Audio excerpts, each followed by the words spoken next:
The message arrived like a cold gust of wind across Earth's delicate geopolitical landscape. Its sharp tones reverberated through every major news network, every military channel, and every corner of Earth's collective consciousness.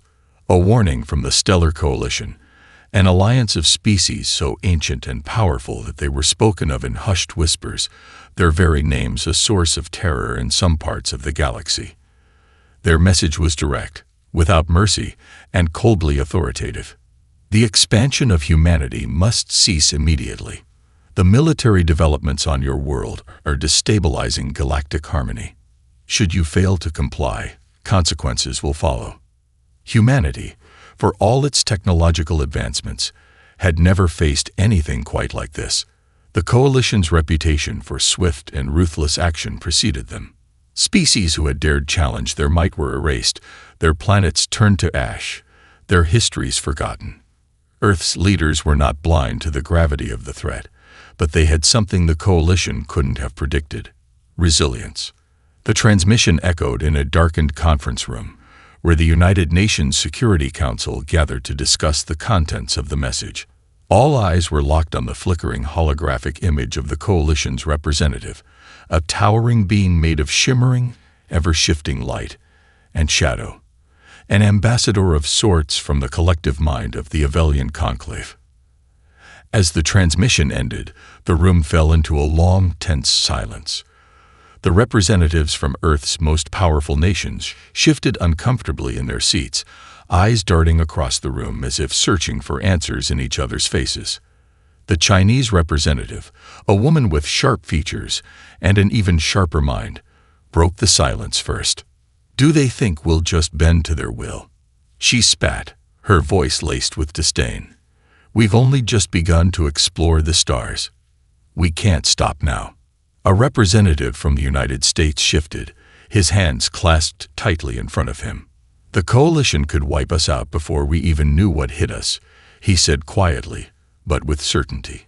"We have to consider the risks. If we don't comply, they'll destroy us." "But they've never faced us before," Lieutenant Mara Holt interjected. Her voice, calm and measured, cut through the rising tension like a blade. She was young, only 30, but her rapid ascent in the military had earned her a reputation as one of the brightest tactical minds in the world. "They're assuming we'll cower.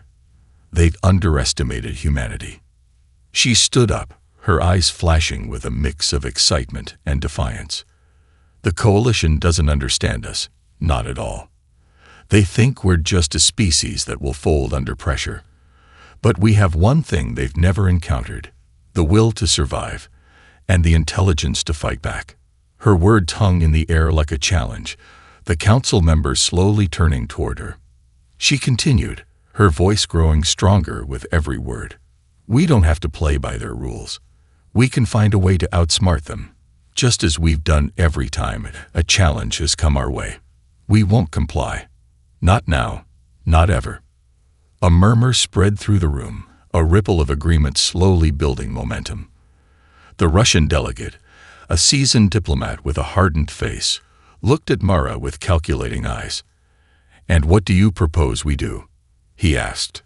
Mara's lips curled into a tight smile. "We respond the only way we know how, with ingenuity. With force, if necessary. We'll make them understand that humanity cannot be ignored." The decision was made. Earth would not bend to the will of the Coalition. But the question remained: how would humanity respond to a threat that was already light years ahead of them? And so, as the galaxy waited with bated breath, the first chapter of humanity's defiance against the galactic powers began. It would be swift, unexpected, and it would change the course of history forever. The silence after the warning was deafening. The Coalition had expected fear, perhaps panic, or at least a flurry of diplomatic talks, but they received only quiet defiance from humanity. For weeks, Earth's leaders remained calm, resolute. Despite the looming threat, there was no public display of alarm, no frantic calls for international cooperation. Instead, humanity went to work, quietly preparing for a conflict that few fully understood yet. Behind the closed doors of the UN's Emergency War Council, and in the shadowy depths of Earth's military bunkers, humanity's response began to take shape. The space agencies, previously caught up in peaceful exploration, were now retooled for a very different purpose. Their objectives had shifted from peaceful research to one of survival. And at the heart of this new strategy stood Lieutenant Mara Holt. Holt, now appointed as the lead strategist for Earth's first real offensive against the Coalition, was a master of asymmetric warfare. She had spent years studying the tactics of other civilizations, particularly those who had been wiped out by the Coalition's advanced fleets. Every historical record, every scrap of data on destroyed species had been compiled into a single document, the cauterization files. The files were filled with stories of what had happened to planets and civilizations that grew too quickly, that dared to challenge the status quo. The Coalition's warning was not just a threat, it was a death sentence, but that didn't mean humanity would go down without a fight. Holt spent sleepless nights poring over the data, finding the holes in the Coalition's strategies, examining their most devastating weapons, and looking for any vulnerability she could exploit. The more she studied, the clearer it became. The Coalition was used to species that were predictable, species that could be intimidated by their superior technology and overwhelming power. Humanity, on the other hand, was unpredictable. And that, Holt realized, was their greatest advantage. "We don't need to beat them with brute force," she said in a closed-door meeting with Earth's top military officials. "We need to make them question their assumptions about us. We need to show them that we don't operate the way they expect. We have intelligence, ingenuity, and the ability to adapt faster than they can think." Her words struck a chord with the leaders of Earth's military forces. The first step was to fortify Earth's own defenses, just in case the Coalition's fleets came too close. But that was only the beginning. Meanwhile, a covert operations team began scouring the Galactic network, scouring Coalition trade routes and space stations. Their mission was simple: identify weaknesses, identify opportunities. Humanity had limited resources compared to the Coalition's vast empire, but they had something far more valuable: an ability to work in the shadows, to strike at targets the Coalition would never expect. By the time the Coalition's fleet moved toward Earth, humanity's response was already well underway. Thousands of engineers and AI specialists had worked in secret, developing new stealth technologies, cloaking devices, and advanced communication networks that the Coalition couldn't trace. The quiet hum of activity was everywhere. Humanity was preparing for the inevitable. But they wouldn't let the galaxy know they were ready until it was far too late.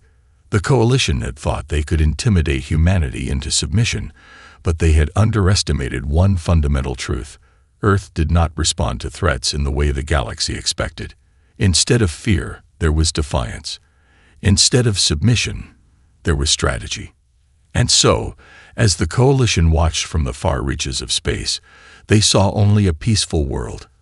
What they didn't know was that beneath that peaceful exterior, humanity was already making its move. The silence, they would soon learn, was not an act of submission. It was the calm before the storm. The Coalition had expected a response. What they hadn't expected was the audacity of humanity's defiance. When Earth's first covert operations began to surface, the Coalition believed it was the work of rogue elements, perhaps a fringe group of human extremists, desperate to provoke a confrontation.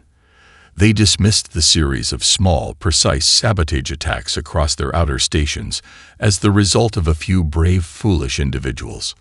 But as weeks passed and the attacks continued, disabling key communication relays, hacking into automated supply routes, and even rerouting military transports, there was no doubt left. This was no accident. Humanity was not just defending itself. It was playing a game of its own, and the Coalition was only beginning to understand the rules. The first major strike came without warning. The Coalition had been monitoring Earth's Eridani Frontier Relay Station, a key node in their galactic communications network. Situated deep in the outer rim, the relay station was responsible for maintaining contact between Coalition leadership and their military outposts spread across the farthest reaches of space.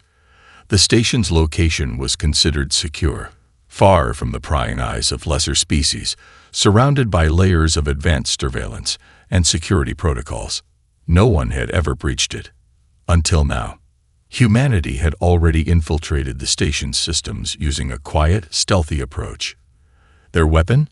Not a bomb, not a missile, but a specially developed piece of software, a virus designed to exploit an overlooked vulnerability in the Coalition's otherwise invincible encryption protocols. With it, they gained control of the station's entire communication grid. In the span of a few minutes, the Coalition lost contact with half of their remote outposts. Thousands of relay stations, military patrols, and strategic assets went dark, their signals blocked or corrupted by the virus. What should have been a controlled bureaucratic process, the disconnection of one relay node, became a catastrophe.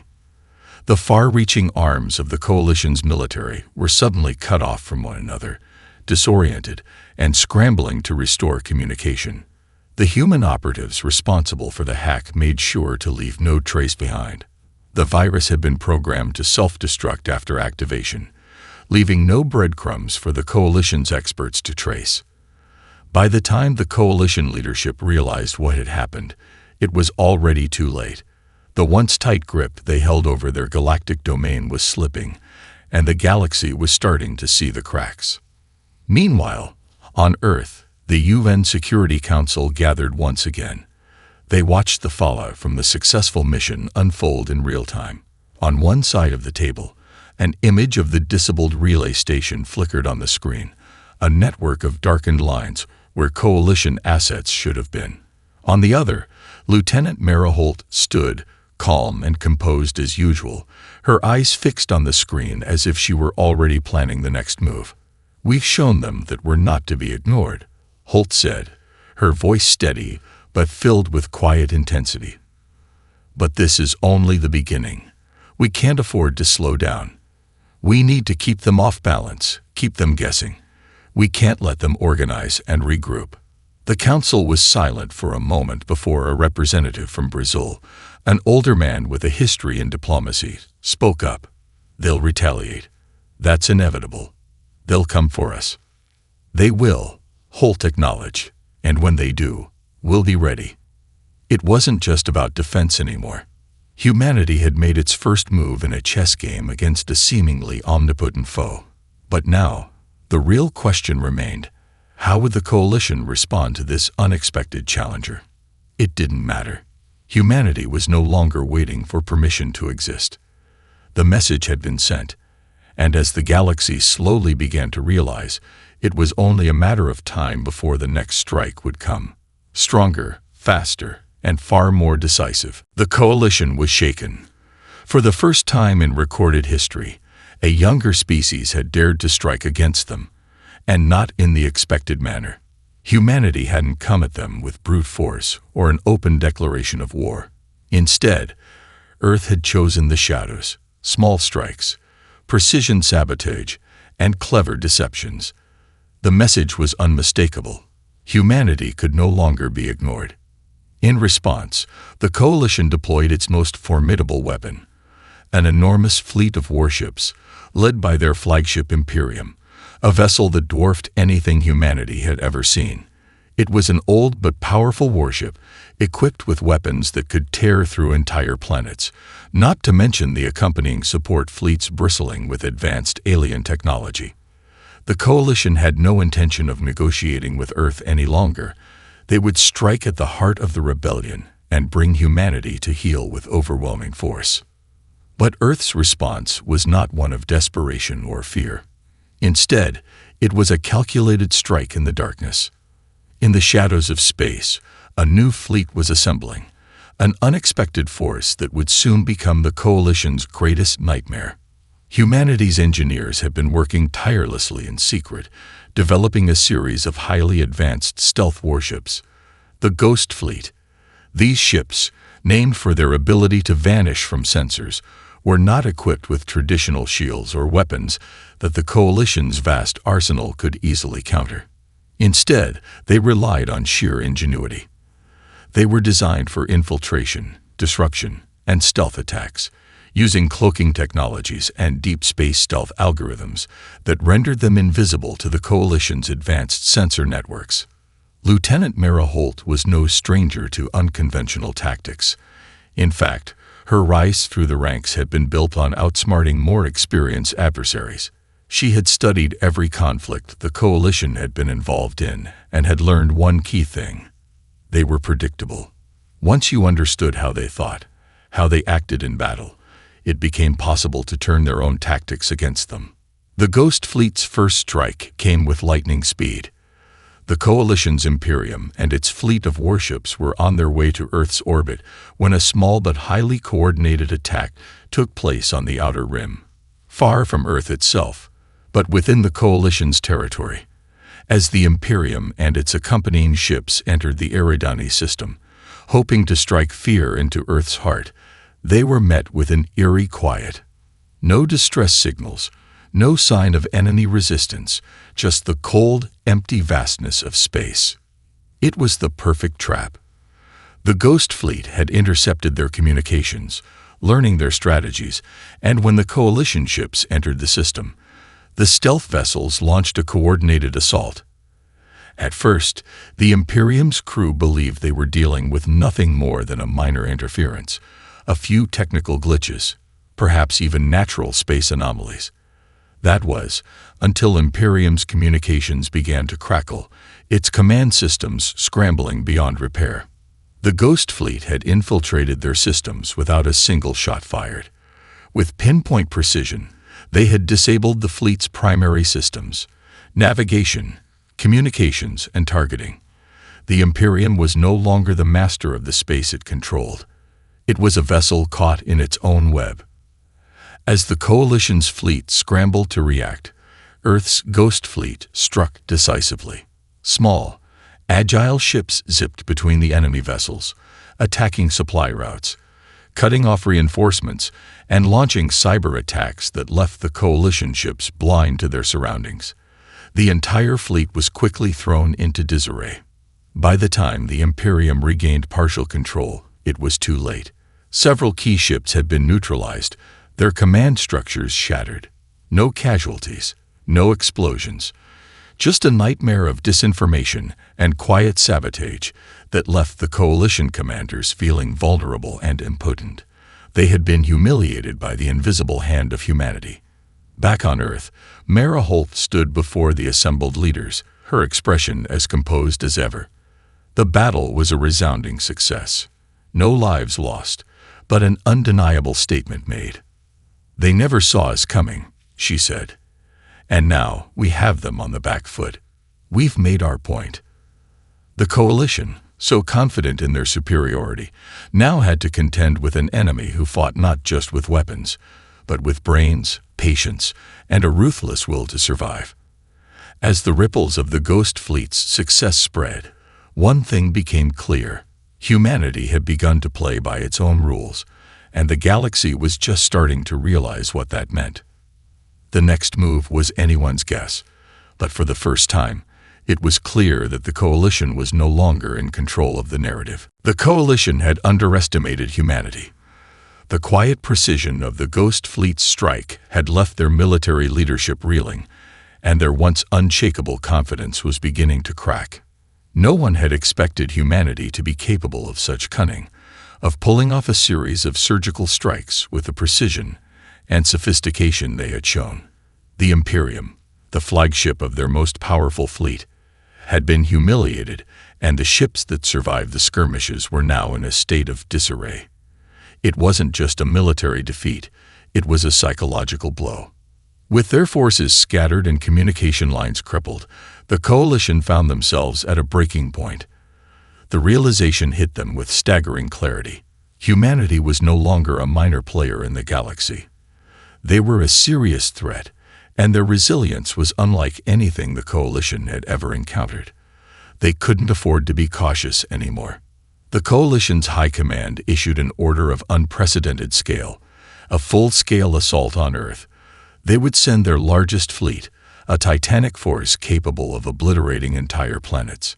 The Imperium, battered but still functional, would lead the charge, flanked by warships that had wiped out entire civilizations with a single salvo.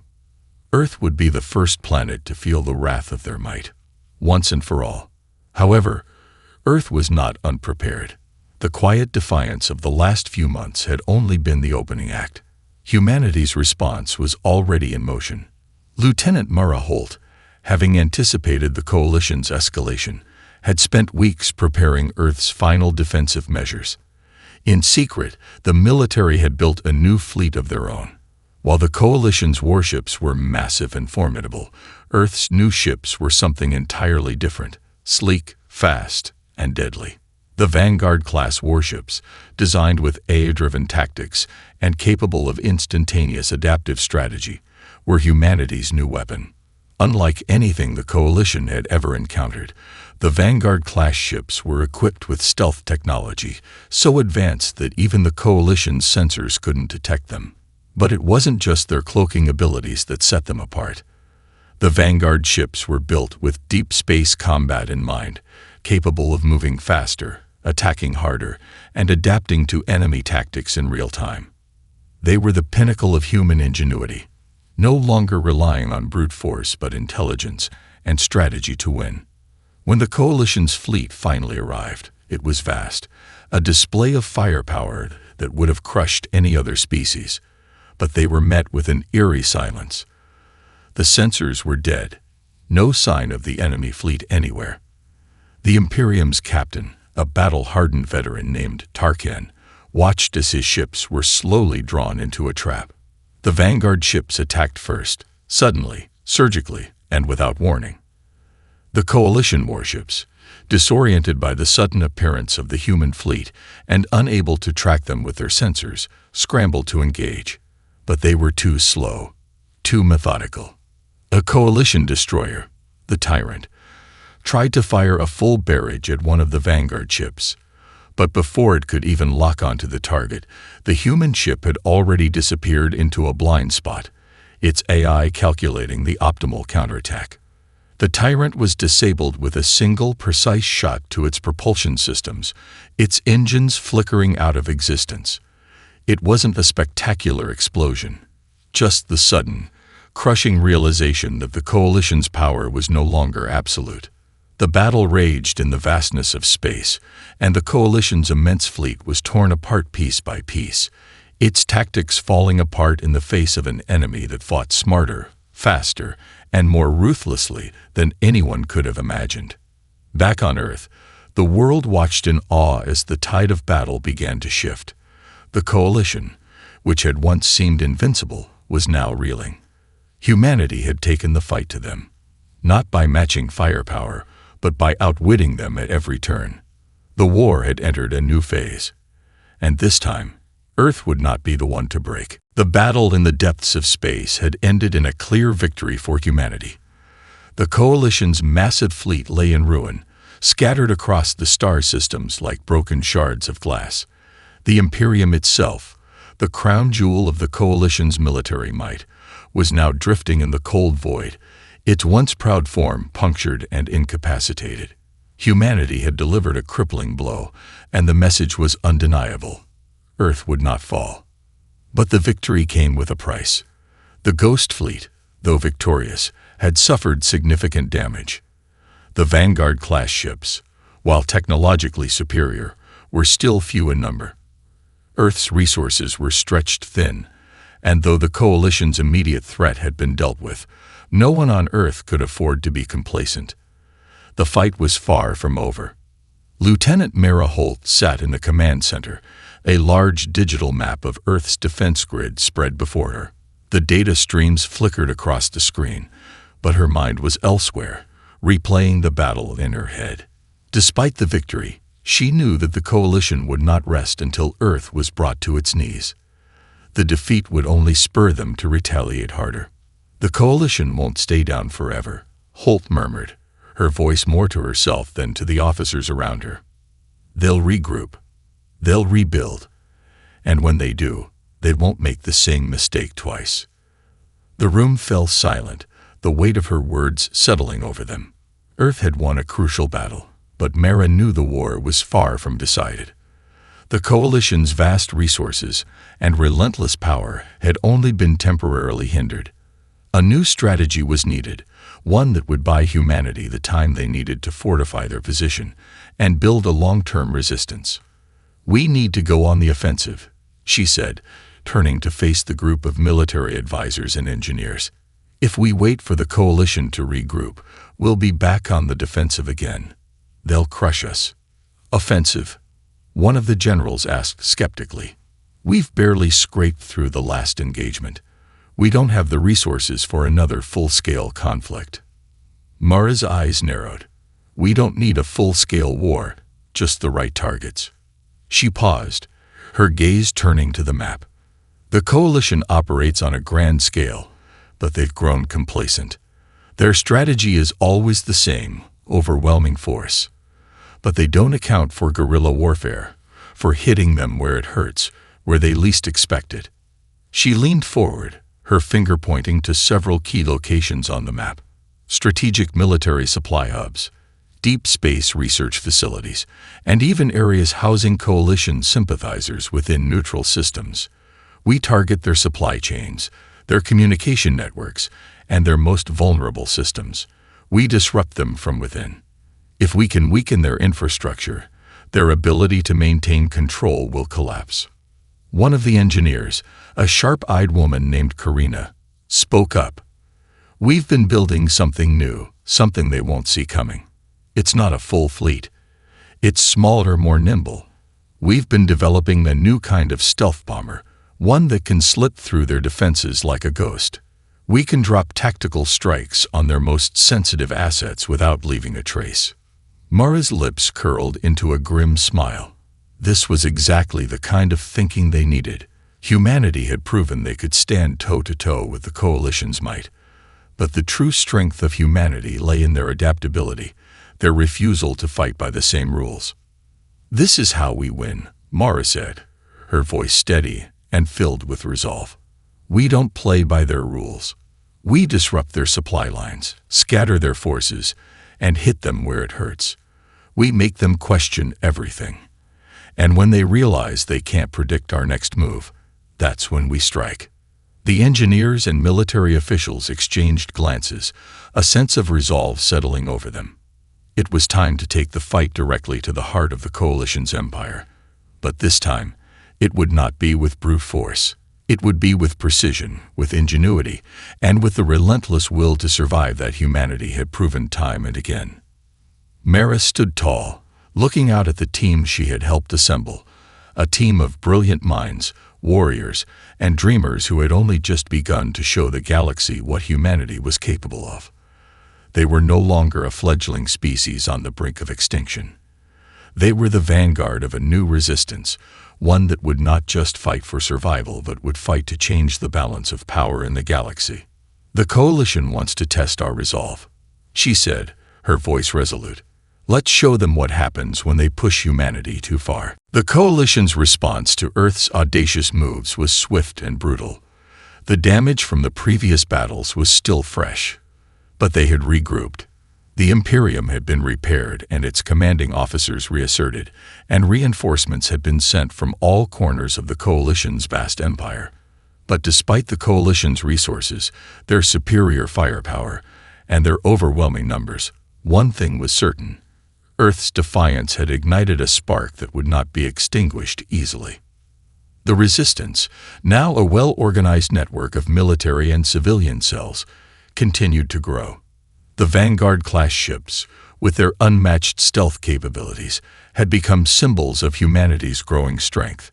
Earth's technological advancements, born from necessity, were turning the tide in their favor. And while the Coalition had once relied on overwhelming force to crush civilizations, they had never encountered an enemy that adapted so quickly, so unpredictably. Humanity's ingenuity had become its greatest weapon. On the outskirts of the Coalition's territory, hidden behind the shield of interstellar dust clouds, a covert operation was being prepared. Lieutenant Mara Holt stood in the war room aboard the Odyssey, the flagship of Earth's newest fleet. The ship was a masterpiece, a blend of humanity's best minds and the stolen technologies they had repurposed from their enemies. It was ready for its first mission, an assault on one of the Coalition's deepest, most secure assets, the Black Nebula, a high-security research facility buried on the outskirts of the Starfall sector. The Black Nebula wasn't just any research facility. It was the heart of the Coalition's experimental weapons programs, a place where they developed new technologies designed to crush any hope of rebellion. The Coalition had poured their best minds into its creation, believing it to be impenetrable. But Holt and her team had other plans. "We'll hit them hard, hit them fast," Holt said, her voice steady as she addressed the team around her. "This is our chance to cripple their weapon research before they can deploy it. We're not just striking at a facility, we're striking at the very core of their ability to dominate the galaxy." Her eyes scanned the map of the Black Nebula's heavily fortified perimeter. Thousands of soldiers and automated defenses guarded the facility. The Coalition's best fleets were stationed just beyond the facility's proximity, keeping watch for any signs of trouble. But Holt had anticipated this. The Vanguard ships, along with a fleet of specially designed stealth bombers, would be their weapons of choice. These bombers, equipped with new cloaking systems and EMP payloads, would disable the facility's outer defenses, leaving the main facility vulnerable to direct strike. "Once we breach their perimeter, we'll hit them with everything we've got," Holt continued, pointing to a red circle on the map, an EMP strike point just outside the facility. "Our priority is their weapons labs. We'll dismantle their projects and cripple their command structure. We'll make sure they know Earth is coming for them." The mission was set into motion. In the dark of space, the Vanguard ships began their approach. The Black Nebula was a fortress, but Holt knew the Coalition had become complacent. They had never expected humanity to go on the offensive in such a calculated, precise manner. As the ships neared, the silence of space was broken only by the faint hum of the stealth engines. The first strike came just as planned. The Vanguard ships deployed their cloaking fields and moved unseen through the perimeter, slipping past Coalition sensor grids and automated drones. The stealth bombers, now fully cloaked, dove into the heart of the Black Nebula. The EMP blast hit first, silent, unseen, but devastating. For a moment, the entire facility went dark. Communications with the outside world were severed, and the defense systems were rendered useless. The Coalition forces, now scrambling in confusion, had no idea what hit them. Holt's forces moved like shadows, their actions precise and surgical. They disabled the external communication relays first, cutting off any potential for reinforcements or alerting nearby Coalition fleets.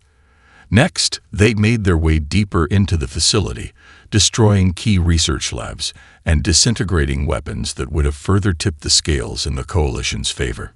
The operation lasted only a few hours, but its impact was monumental. The Black Nebula, once thought to be the Coalition's impenetrable fortress, lay in ruins.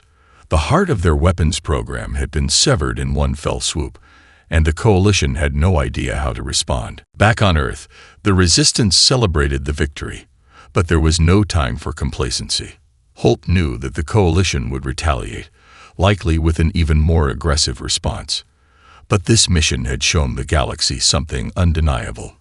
Humanity could strike anywhere, at any time, and they were capable of bringing the fight to the heart of the Coalition itself. The Resistance had become more than just a rebellious force. They were a symbol of hope for all those who had lived under the boot of the Coalition's oppression. Earth's message was clear.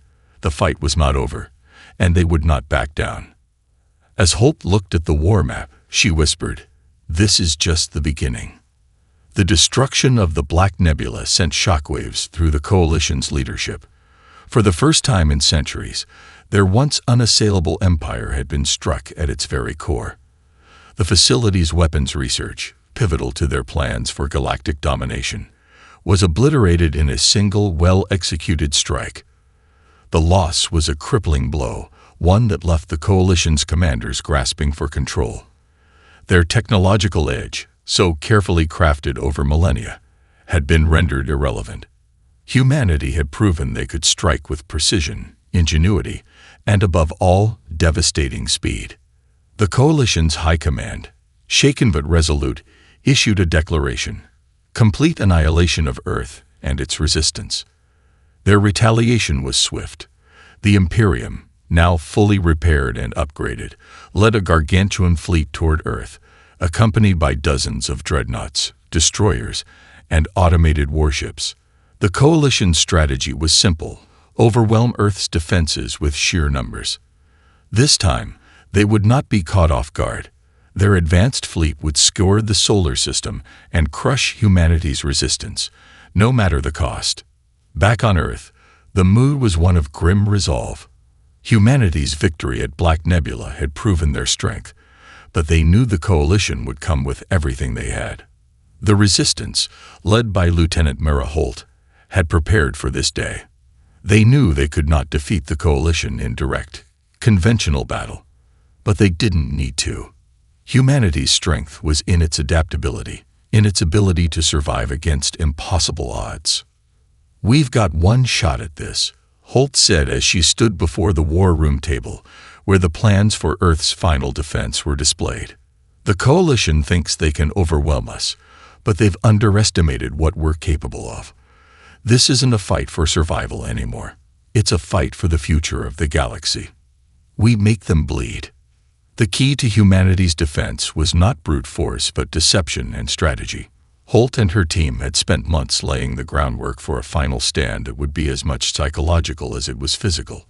Across the solar system, hidden in the shadows of moons and asteroids, humanity's remaining fleets prepared for the incoming assault.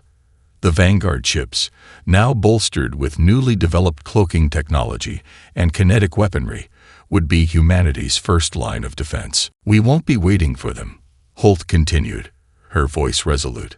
"When the Coalition fleet enters the solar system, we'll use every advantage we have: stealth, subterfuge, and above all, surprise. We'll hit them where they least expect it. We'll make them question their own superiority." As the Coalition fleet approached, humanity's final preparations were set in motion.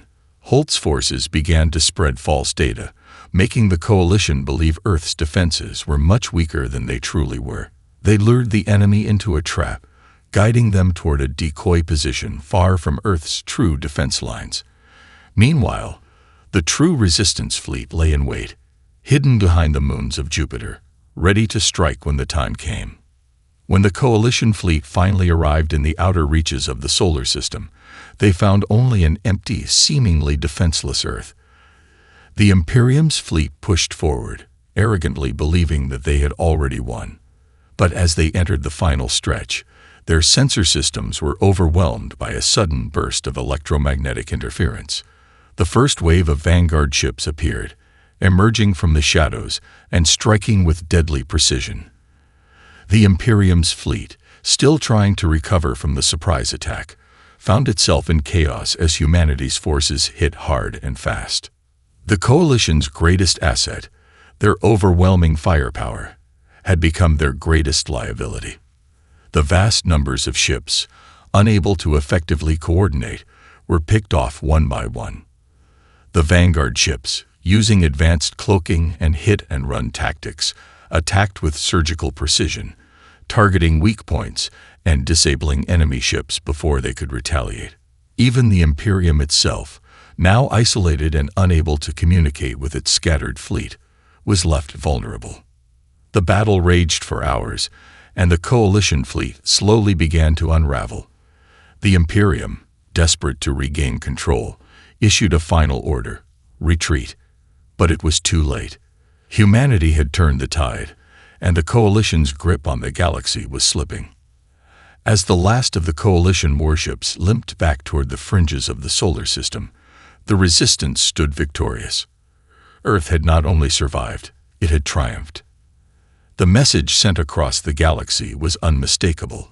Humanity would no longer be subjugated. They had fought back against an empire that had thought itself invincible and had won. In the war room, Mara Holt allowed herself a brief moment of reflection. The battle was over, but the war had changed the galaxy forever.